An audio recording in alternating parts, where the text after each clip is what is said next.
Hello everyone, मैं हूं मेघा। आपका स्वागत है मेरी इस वीडियो में। अगर आप ब्राज़ीलियन पोर्चुगीज़ सीखने की शुरुआत कर रहे हो तो आप बिल्कुल सही जगह पर हो। इस वीडियो में हम पढ़ेंगे पोर्चुगीज़ लैंग्वेज के बेसिक्स का एक बहुत ही important part, alphabet, pronunciation rules और एक्सेंट्स। ये सब चीज़ें बिगनर्स के लिए क्लियर होना बहुत ज़रूरी है, क्योंकि अगर आपको शुरुआत से करेक्ट प्रोनाउंसिएशन और साउंड्स का आइडिया होगा तो आप आगे जाके ईजिली पोर्चुगीज़ बोल पाओगे, समझ पाओगे और लिख भी पाओगे। बहुत सारे लोग इन बेसिक चीज़ों को इग्नोर कर देते हैं, लेकिन मैं चाहती हूँ कि आप एक स्ट्रॉन्ग बेस बनाओ ताकि आपकी आगे की पोर्चुगीज़ लर्निंग जर्नी स्मूथ हो। तो चलिए बिना टाइम वेस्ट किए शुरू करते हैं स्टेप बाय स्टेप, बिल्कुल ईजी वे में।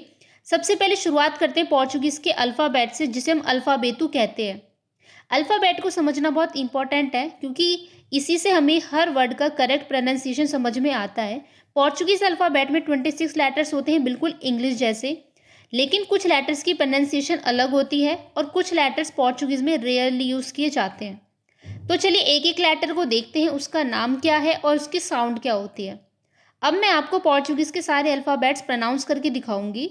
सबसे पहले सिर्फ लेटर्स के नाम बोलूँगी और उसके बाद मैं हर लेटर्स को एक वर्ड के साथ बोलूँगी, ताकि आपको ये समझ आए कि रियल पोर्चुगीज़ वर्ड्स में इनका साउंड कैसा होता है। तो चलिए स्टार्ट करते हैं। आ, बे, से, दे, ए, एफी, जे, आगा, ई, जोता, कापा, एली, एमी, एनी, ओ, पे, के, एही, ऐसी, ते, ऊ, वे, डाब्ल्यू, शीस, इप्सिलॉन, जे। अब मैं इन सारे लेटर्स को वर्ड के साथ बोलूँगी, इसलिए आप ध्यान से सुनना और आप भी उसको रिपीट करना।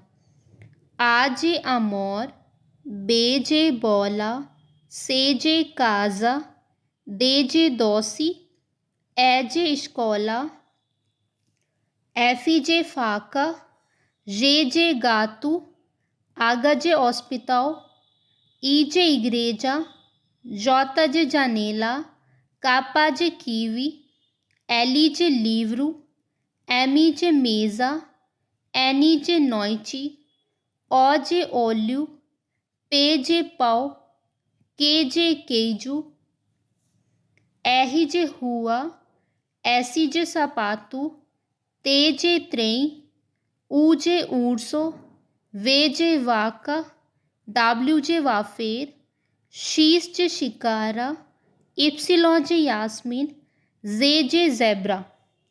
आपने अभी तक जितने भी अल्फ़ाबेट्स देखे उनका नाम और उनकी प्रोनाउंसिएशन भी सुनी। आपने नोटिस किया होगा कि कुछ लेटर्स का नाम तो इंग्लिश जैसा ही है, लेकिन कुछ लेटर्स के नाम और उनका साउंड थोड़ा अलग है, जैसे कि के, डब्ल्यू, वाई और जे, यानी कापा, डब्ल्यू, इप्सिलॉन और जोता। इनका प्रोनाउंसिएशन पोर्चुगीज़ में इंग्लिश से काफ़ी डिफरेंट होता है, और इसी वजह से पोर्चुगीज़ में करेक्ट प्रोनाउंसिएशन सीखना बहुत ज़रूरी होता है, ताकि हम वर्ड्स को सही तरीके से बोल सकें और समझ सकें। सबसे पहले याद रखो, के, डब्ल्यू और वाई, इन लेटर्स को हम लेत्रस स्त्रंजयरस यानी फॉरेन लेटर्स कहते हैं। क्या आप जानते हैं क्यों? क्योंकि ये तीन लेटर्स पोर्चुगीज़ के ओरिजिनल अल्फ़ाबेट का पार्ट नहीं थे। ये लेटर्स इंग्लिश, जापानीज़, हिंदी जैसे फॉरेन लैंग्वेजेस से आए वर्ड्स में यूज़ होते हैं। अगर मैं इजी वे में कहूँ तो इन तीन लेटर से शुरू होने वाले वर्ड इंग्लिश की तरह होते हैं, और उनका मीनिंग भी सेम वही होता है, बस प्रोनाउंसिएशन पोर्चुगीज स्टाइल में होती है। जैसे फॉर एग्जांपल, मैंने ये तीन एग्जांपल लिए हैं, ये बिल्कुल दिखने में इंग्लिश जैसे वर्ड है और इनका मीनिंग भी सेम वही है, बस इसकी जो प्रोनाउंसिएशन है वो पोर्चुगीज स्टाइल में होगी। तो चलिए इसकी प्रोनाउंसिएशन देखते हैं। पहला है कीलू, इयोगुर्ची, विस्की। आपने एक चीज़ नोटिस की होगी कि यहाँ पे जो किलो है उसे QUILO ऐसे लिखा गया है, ठीक है। तो मैं आपको इसके पीछे की कहानी को समझाती हूँ। किलो को ब्राज़ीलियन पोर्चुगीज़ में QUILO लिखा जाता है, जिसमें के का यूज़ नहीं होता। एक्चुअली ब्राज़ीलियन पोर्चुगीज़ में के से शुरू होने वाले वर्ड्स को सी या क्यू के थ्रू लिखा जाता है, क्योंकि के ट्रेडिशनली पोर्चुगीज़ का पार्ट नहीं है। किलो का केस थोड़ा कंफ्यूजिंग हो सकता है। किलो को ब्राज़ीलियन पोर्चुगीज़ में QUILO लिखने का रीज़न है कि जब पोर्चुगीज़ में फॉरेन वर्ड्स आए तो उन्हें अपने नेटिव स्पेलिंग रूल्स के हिसाब से अडॉप्ट किया गया। के का यूज़ आज भी फॉरेन वर्ड्स और इंटरनेशनल टर्म्स के लिए होता है। जैसे कैचअप, किलो को QILO में कन्वर्ट कर दिया गया था।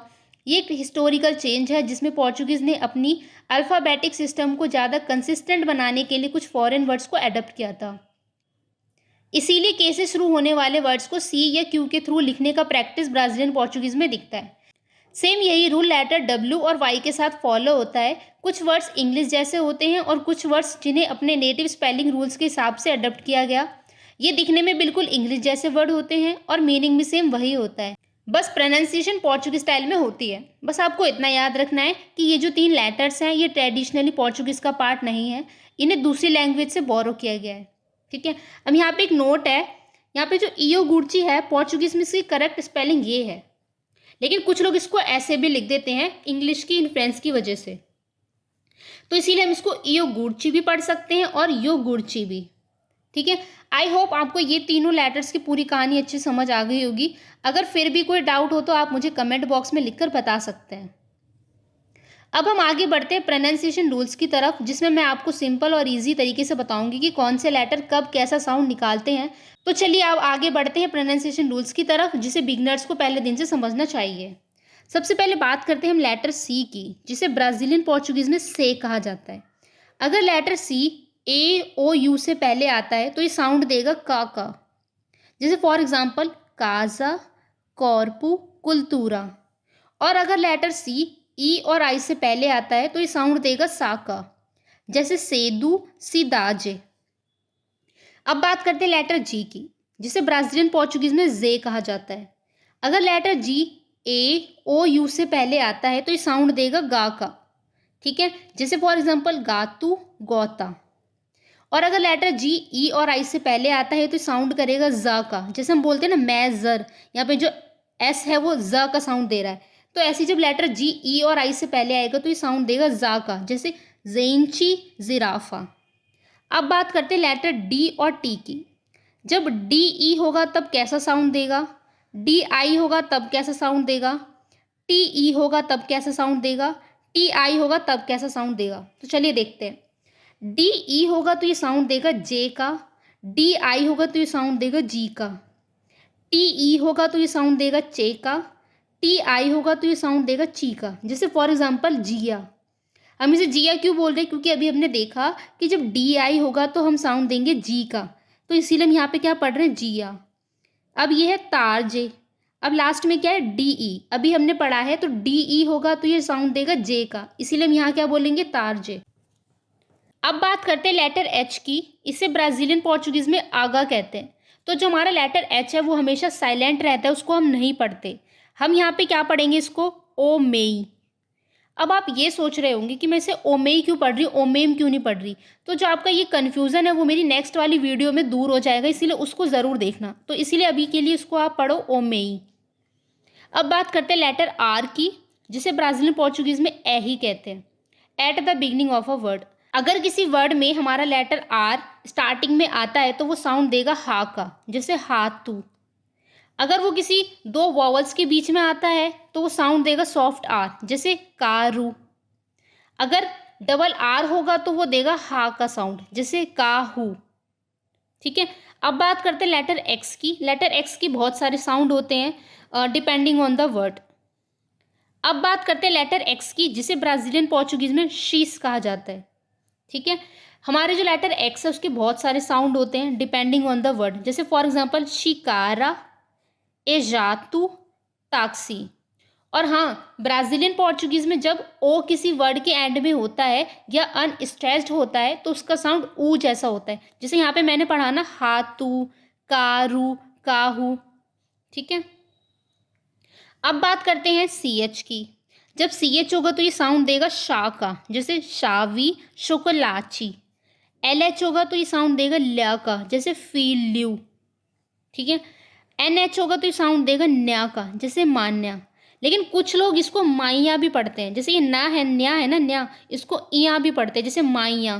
तो आप इसको मान्या भी बोल सकते हो और माइया भी बोल सकते हो। तो अभी हमने अल्फ़ाबेट और उसकी प्रोनाउंसिएशन सीखी। अब अगले पार्ट में हम नसल साउंड्स और पोर्चुगीज़ के स्पेशल एक्सेंट्स के बारे में पढ़ेंगे, जो बहुत इंपॉर्टेंट है पोर्चुगीज़ फ्लुएंसी के लिए। So don't miss it. मिलते हैं नेक्स्ट पार्ट में।